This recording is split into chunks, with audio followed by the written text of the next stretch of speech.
Have you ever come home and realized your entire life had been changed in a single night? Because that's exactly what happened to me. My name is Ethan Miller, and 3 months ago, my wife Vanessa and I packed our bags and took our 2 kids on a short weekend trip to Denver. Nothing fancy, just a small family getaway before the school year started again. We left behind our quiet property in Pine Grove Estates, a wealthy HOA neighborhood outside Dallas, Texas. Now, I know what you're probably thinking already. Why would anyone buy a house in an HOA community? Trust me, I ask myself that question every single day now. At first, the neighborhood looked perfect. Tree-lined streets, luxury homes, quiet mornings, friendly-looking neighbors. And then there was Melissa Harper, the HOA president. Perfect blonde hair, designer clothes, permanent fake smile, the kind of woman who acted like she owned the entire neighborhood. From the moment we moved in, Melissa had a problem with us. Not because we were loud, not because we broke rules, but because the piece of land behind our house was larger than everyone else's. See, my grandfather bought that land back in the 1980s before the neighborhood even existed. Most homeowners only owned their backyards, but our family legally owned an extra acre of wooded property behind the fence line. It had been in my family for decades. My father planted trees there. I built tree houses there as a kid. My son Liam learned how to ride his bike there. That land wasn't just property. It was family history, and Melissa hated that she couldn't control it. For 2 straight years, she kept trying to pressure us into donating part of the land to the HOA. She claimed the neighborhood wanted to build a community recreation area, but everybody knew the truth. Melissa wanted more space behind her mansion. Our property happened to block the private walking trail she wanted built directly behind her backyard. Every HOA meeting became a battle. Ethan, she'd say with that fake smile, it would really benefit the community if your family cooperated. And every time, I gave her the same answer. No. That woman looked at me like I had personally insulted her bloodline. Then things started getting weird. First, HOA violation letters appeared in our mailbox. Apparently our grass was 0.7 inches too tall. Then we got fined because our garbage cans were visible from the street for 30 minutes longer than allowed. Then Melissa claimed our backyard fence crossed HOA boundaries, which was ridiculous because we had official land surveys proving the exact property lines. I thought she'd eventually give up. I was wrong. The Friday, everything changed started like a normal day. Vanessa loaded snacks into the SUV while the kids argued about music in the back seat.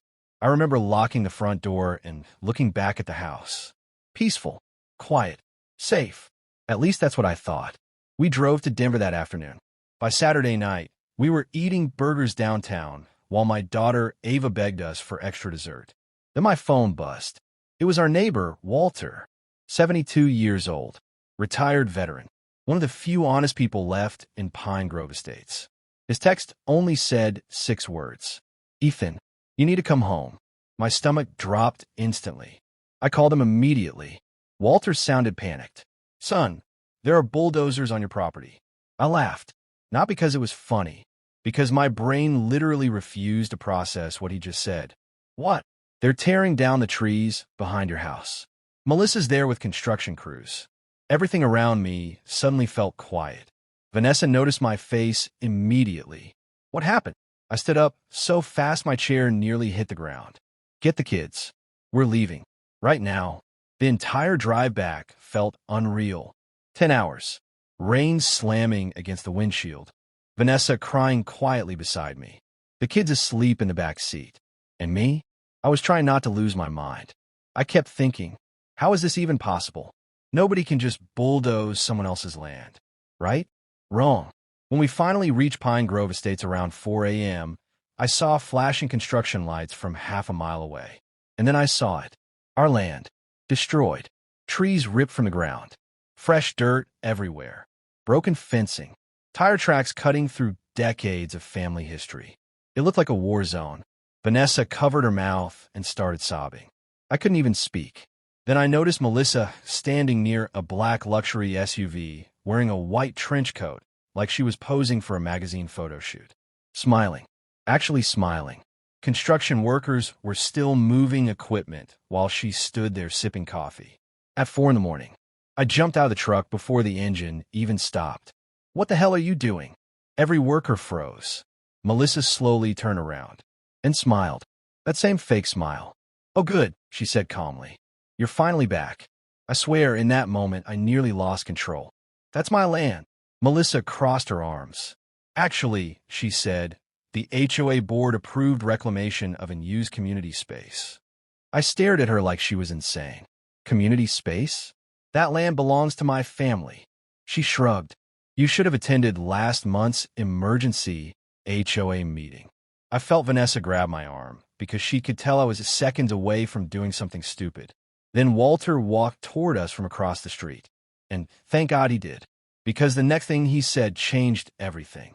Ethan, he whispered, I recorded the whole thing. Melissa's smile disappeared for the first time, just for 1 second. But I saw it. Fear. Real fear. And that's when I realized something. She knew exactly what she had done, and she was terrified we could prove it. The moment Walter told me he recorded everything, Melissa's entire attitude changed. Not completely. People like Melissa Harper never fully lose confidence. But for the first time since I'd known her, I saw panic behind her eyes. Tiny, brief, but real. What recording? She snapped. Walter adjusted his old baseball cap calmly. The one showing your construction crew tearing down Ethan's property before sunrise. Melissa laughed nervously.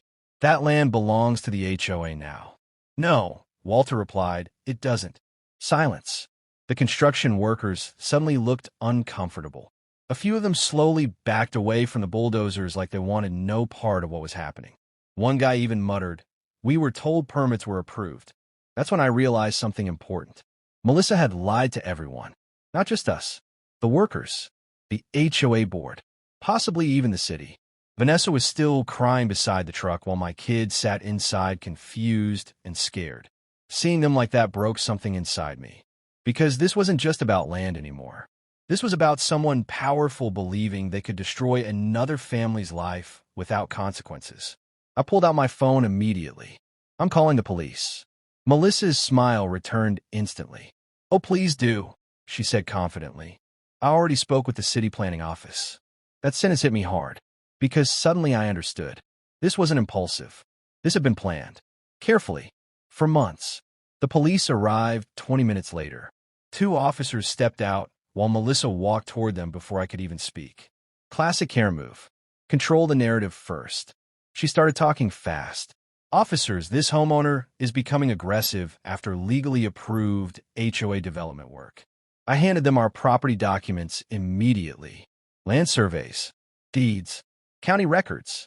The older officer frowned while reviewing the papers. This property does appear privately owned.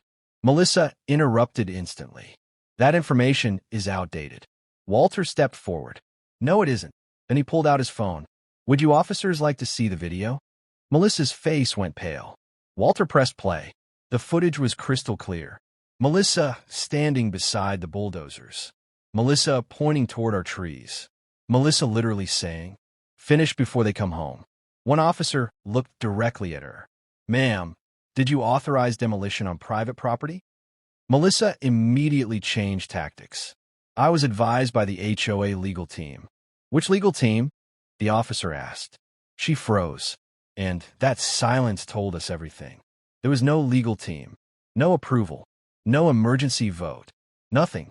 She had simply decided our land should belong to her, and assumed nobody would stop her. The officers ordered construction to stop immediately.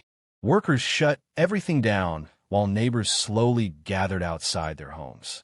Lights turning on, people whispering, phones recording. And Melissa? She was unraveling in real time. What are you all staring at? She screamed at the neighbors. Nobody answered, because everybody already knew. Melissa Harper had crossed the line. But the craziest part came 2 days later. I visited the county office with our attorney, Daniel Brooks. And that's where we discovered the real plan. Melissa had secretly submitted forged paperwork claiming part of our land had been abandoned community property. Forged. Fake signatures. Fake fake zoning requests. The woman literally tried to steal land through paperwork. Daniel looked stunned. In 30 years, he said, I've never seen someone this reckless. We filed a lawsuit immediately. And once news spread through Pine Grove Estates, the entire neighborhood exploded. Turns out we weren't the only family Melissa had bullied. One elderly couple revealed she fined them thousands over fake landscaping violations. Another neighbor said Melissa threatened to place a lien on their home because they refused to remove a backyard shed. People were furious. Suddenly, everyone started talking. And once people stop fearing someone like Melissa, it's over. Within a week, emergency HOA elections were announced. Melissa tried to defend herself online, claiming she was being targeted by jealous homeowners. Nobody believed her. Then Walter uploaded the bulldozer footage. Big mistake. The video spread everywhere. Thousands of comments. People calling her the bulldozer Karen. Local news stations picked up the story. And the best part? The HOA board abandoned her completely. Apparently, they never approved demolition either. Melissa had acted alone. The woman destroyed her own life because she wanted more backyard space. 3 months later, the court ruled fully in our favor. Melissa was ordered to pay massive property damages. The forged documents triggered a criminal investigation, and Pine Grove Estates removed her as HOA president permanently. Last week, new trees were finally planted on our land. Liam helped water them. Ava buried a tiny time capsule near one of the new oak trees. And Vanessa? For the first time in months, she smiled while standing in that backyard. As for Melissa Harper, her mansion went up for sale. Funny how that works. She spent years trying to take our family's land. And in the end, she lost everything.